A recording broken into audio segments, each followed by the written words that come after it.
केंद्रीय मंत्री ज्योतिरादित्य सिंधिया 2 दिन के ग्वालियर दौरे पर पहुंचे। इस दौरान सिंधिया पूर्व मंत्री जयभान सिंह पवैया के घर पहुंचे, उनकी चाची के निधन पर शोक व्यक्त किया। इसके बाद सिंधिया ने पत्रकारों से बातचीत की। उन्होंने कहा कि आज का दिन बेहद महत्वपूर्ण है। आज इंदौर में G20 सम्मेलन के रूप में एक महत्वपूर्ण आयोजन हुआ है, जिसमें G20 देशों के प्रतिनिधि और 9 दूसरे देशों को भी बुलाया गया था, जहां केंद्र सरकार की तरफ से कृषि के क्षेत्र में किए जा रहे कार्यों को लेकर अपना प्रस्तुतिकरण भी दिया है। इसके साथ ही उन्होंने इंदौर में विकास यात्रा में भी शिरकत की। सिंधिया ने दावा किया कि मध्य प्रदेश में डबल इंजन की सरकार द्वारा विकास की कई सौगातें प्रदेश को दी जा रही हैं, जिससे सड़क, कृषि और विमानन क्षेत्र में कई सौगात मध्य प्रदेश को मिल रही हैं। आज G20 का आयोजन कृषि के क्षेत्र में G20 की बहुत भव्य, बड़ी, संयुक्त विश्व के 20 सबसे महत्वपूर्ण देशों की बैठक इंदौर में आयोजित की गई। सुबह पहले सत्र में हम केंद्र सरकार की तरफ से हम लोगों की प्रस्तुतिकरण की गई। सारे देश के प्रतिनिधि वहाँ उपस्थित थे। G20 के अतिरिक्त 9 ऐसे दूसरे देशों को भी वहाँ इनवाइट किया गया था। उसके बाद विकास यात्रा में इंदौर 1 नंबर पे कार्यक्रम भी हुआ। अब मैं आपके समक्ष आया हूँ। यहाँ से हम लोग ग्रामीण में जा रहे हैं। केंद्रीय कृषि मंत्री नरेंद्र सिंह तोमर ग्वालियर दौरे पर पहुंचे। कांग्रेस में सीएम फेस को लेकर चल रही चर्चा को लेकर तोमर ने कहा कि कांग्रेस का सीएम फेस कोई भी हो, लेकिन जीतेगी तो भाजपा ही। नरेंद्र सिंह तोमर ने कहा कि 2023 के विधानसभा चुनावों में बीजेपी ने जीत का बड़ा दावा किया है।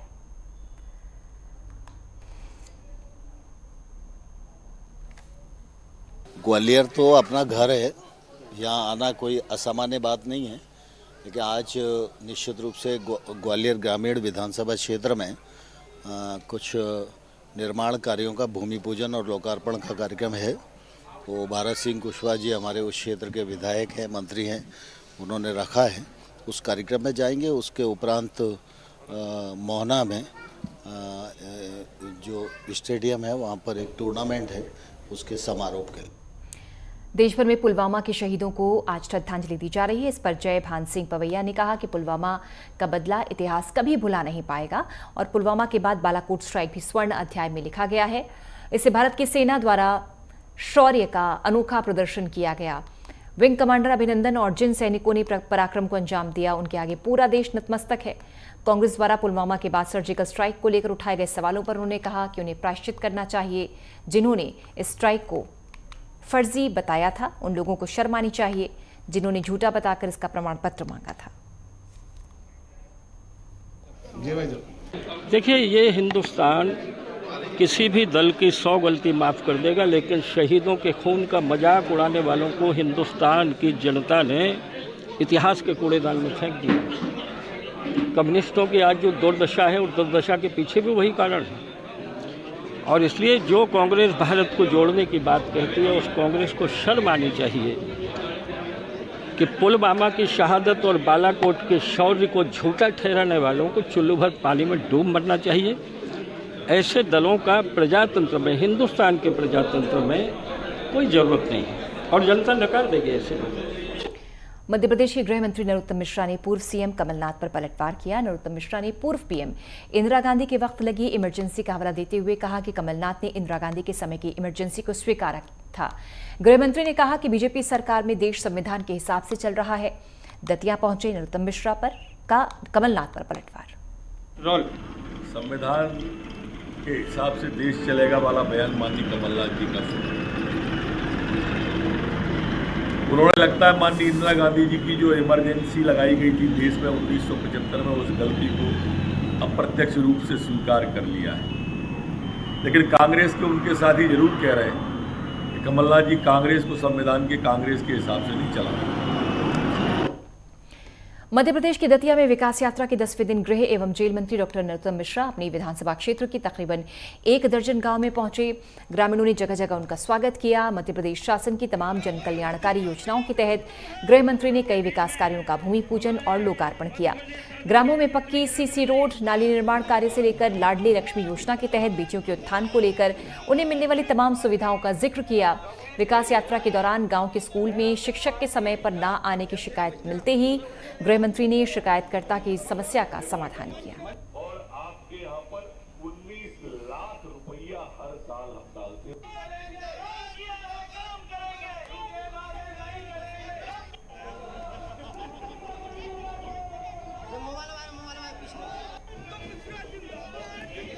बिलासपुर में मोटी कमाई की लालच में आकर एक युवक ने 3 दिन में ऑनलाइन ट्रांसफर कर 40 लाख रुपए गंवा दिए।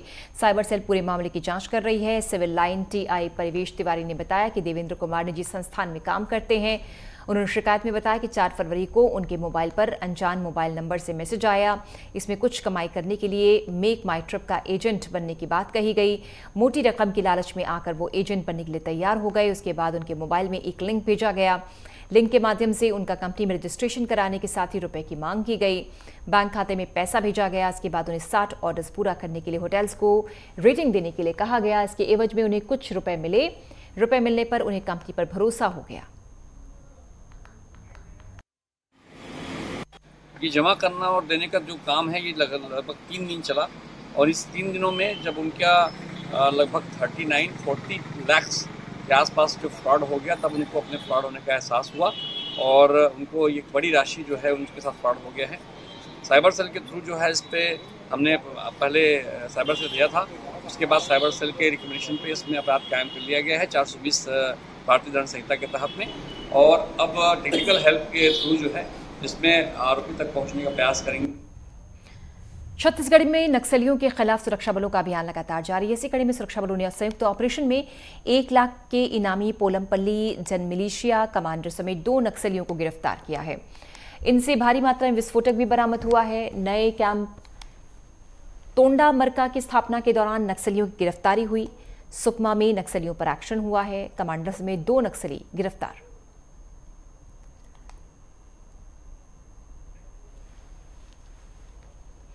रायगढ़ का रुख करेंगे। परिवहन विभाग ने स्कूलों में चल रही बसों की फिटनेस जांच के लिए एक अभियान चलाया है। अपने इस अभियान की जानकारी देते हुए परिवहन के अधिकारियों ने बताया कि जांच के दौरान 2 स्कूलों की बस का फिटनेस नहीं होने पर उन पर कार्रवाई की गई है। इसी के साथ उन ऑटोज की भी जांच की जाएगी जो बच्चों को स्कूल ले जाने का काम करते हैं। आज आप लोगों ने समाचार पत्रों में ही पढ़ा होगा कि हाल फिलहाल में बहुत रिसेंटली कुछ घटनाएं घटी हुई हैं। हमारे द्वारा लगातार रूटीन में चेकअप किया जाता ही रहा है। पूर्व में हमने 5 कैंप लगाए हैं जिसमें स्कूल संचालकों से आग्रह किया गया था कि वो अपनी बसेस भेजें। उन्होंने कुछ बसेस भेजी भी हैं जिनका फिटनेस टेस्ट हुआ है। वर्तमान में पुनः जो घटनाओं के मद्देनज़र हमने पुनः जाँच किया। कल का हमने डेट डिसाइड किया था, कल रविवार था, किंतु किसी भी स्कूल संचालक द्वारा अपनी बस नहीं भेजी गई। इसी तारतम्य में आज हमने अपनी जो टीम है, आरटीओ की टीम है, वो स्कूल में भेजा। सारे बड़े स्कूल आज हमने पूरा कवर किया जहाँ पे बसेस चलती हैं। इनमें ओपी जिंदल स्कूल आप देख सकते हैं, इंडियन स्कूल है, टीपीएस स्कूल है। इस तरह के सारी बड़े स्कूल में हमारी आज टीम गई थी। ग्वालियर के महाराज बाड़े में एक श्रद्धांजलि कार्यक्रम का आयोजन हुआ। इस कार्यक्रम में पुलवामा शहीदों को श्रद्धांजलि दी गई। इस कार्यक्रम से पहले तिरंगा यात्रा निकाली गई। इस मौके पर करगिल शहीद सरमन सिंह खेल एवं शिक्षा प्रसार संस्था के संरक्षक विहिबल सेंगर ने बताया कि देश के लिए शहीद होने वाले जवानों की याद में ये कार्यक्रम किया गया। इस कार्यक्रम में शहर के कई प्रतिनिधि, समाजसेवी संस्थाओं के पदाधिकारी, पुलिस, एनसीसी और सीआरपीएफ बल के अधिकारी भी मौजूद रहे। आज पुलवामा अटैक के शहीदों को याद करने का दिवस है 14 फरवरी। पूरा देश 2019 में जो घटना हुई थी बहुत बड़ा देश के लिए नुकसान था। हमारे एक साथ 40 जवान भारत माता की सुरक्षा में अपने आप को सर्वोच्च बलिदान इस देश के लिए कर गए। ऐसे अमर सपूतों की याद में आज महाराज बाड़ा भी सज धज करके संवर करके खड़ा है और हम द्रवित और गौरवान्वित हृदय से इन भारत माता के अमर सपूतों को श्रद्धासुमन अर्पित कर रहे हैं। साथ ही तिरंगा यात्रा के माध्यम से भी तिरंगा की शान में जिन सपूतों ने अपने आप को कुर्बान किया, तिरंगा यात्रा निकाल रहे हैं और शाम को महाराज बाड़े पर अखिल भारतीय कवि सम्मेलन के माध्यम से इन अमर सपूतों को याद करने का काम किया जाएगा। इस बीच में उन वीर नारियों का भी सम्मान होगा। जैसा कि हम जानते हैं काफ़ी समय से यहाँ प्रोग्राम चल रहा है। आज ही के दिन 2019 में हमारे बल के 40 जवान आतंकवादियों के कायराना हमले में पुलवामा में शहीद हुए थे। उनको याद करने के लिए, उनको श्रद्धासुमन अर्पित करने के लिए और उनके परिवार को ये एहसास दिलाने के लिए कि ये बल और ये देश उनको भूला नहीं है, हमेशा उनके सुख दुख में उनके साथ हैं हम लोग। ये एहसास दिलाने के लिए आज यहाँ प्रोग्राम आयोजित किया गया था एनजीओ के द्वारा, जिसमें हम लोग सीआरपीएफ के डीआईजी श्री प्रकाश चंद्र श्रीवास्तव की ओर से यहाँ पर शहीदों को श्रद्धांजलि देने के लिए आए हुए थे। फिलहाल एक अंतराल, जल्द हाजिर होते हैं।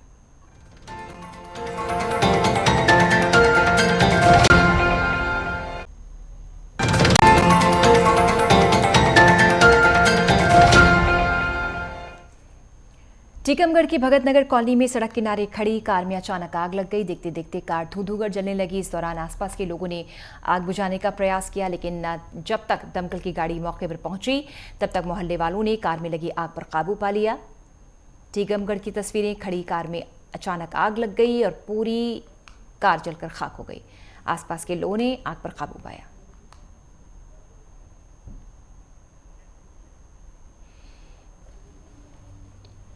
खबर सीहोर से अनियंत्रित होकर बस पलट गई। 2 दर्जन से ज्यादा यात्री जख्मी हुए। घायलों को एम्बुलेंस की मदद से भर्ती कराया गया। बस में सवार तकरीबन 45 यात्री नर्मदापुरम से नसरुल्लागंज जा रही थी। बस बुदनी के होलीपुरा के पास हादसा हुआ।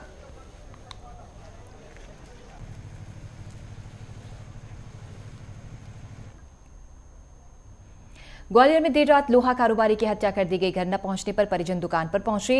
व्यापारी का शव खून से लथपथ मिला। परिजनों की तहरीर पर पुलिस ने मामले की जांच शुरू कर दी है। परिजनों के मुताबिक व्यापारी के सिर पर हथौड़े से वार किया गया, हत्या कर दी गई। जी साहब, हमें तो मालूम है, सुबह फोन आया था हमारे पास में। किसका? बड़े भैया का, कि सूरज खत्म हो गया।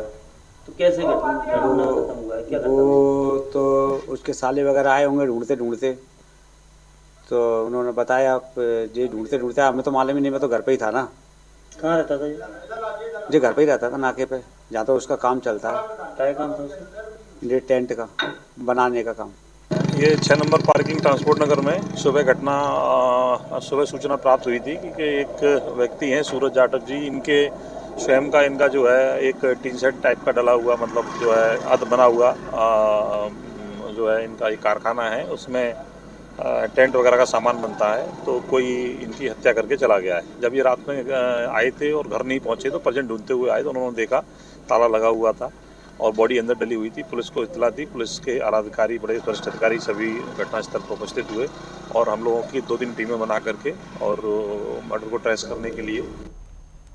ग्वालियर का रुख करेंगे, जहां पर अखिल भारतीय यादव महासभा ने जिला कार्यकारिणी की घोषणा की। इस दौरान नवनिर्वाचित जिलाध्यक्ष का स्वागत हुआ। नवनिर्वाचित जिलाध्यक्ष ने यादव समाज के हित के लिए प्रतिबद्ध रहने की बात कही। साथ ही उन्होंने कहा कि महज यादव समाज ही नहीं, पूरे पिछड़े वर्ग के लिए आवाज उठाई जाएगी। बहुत बधाई आपको भी। मैं सभी वरिष्ठ जनों का, सभी को तहे दिल से धन्यवाद देना चाहता हूं और आने वाले समय में मैं समाज के लिए कुछ अच्छी कार्य करना चाहता हूं, जिससे मेरे समाज और मेरे ग्वालियर जिले में यादवों का नाम रोशन हो।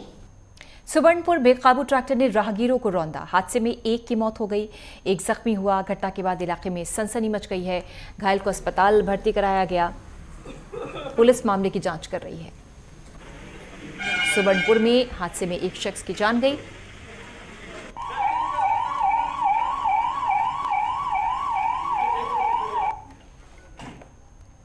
बालासोर में एक शादी में बारातियों के पटाखे जलाने की वजह से एक घर में आग लग गई।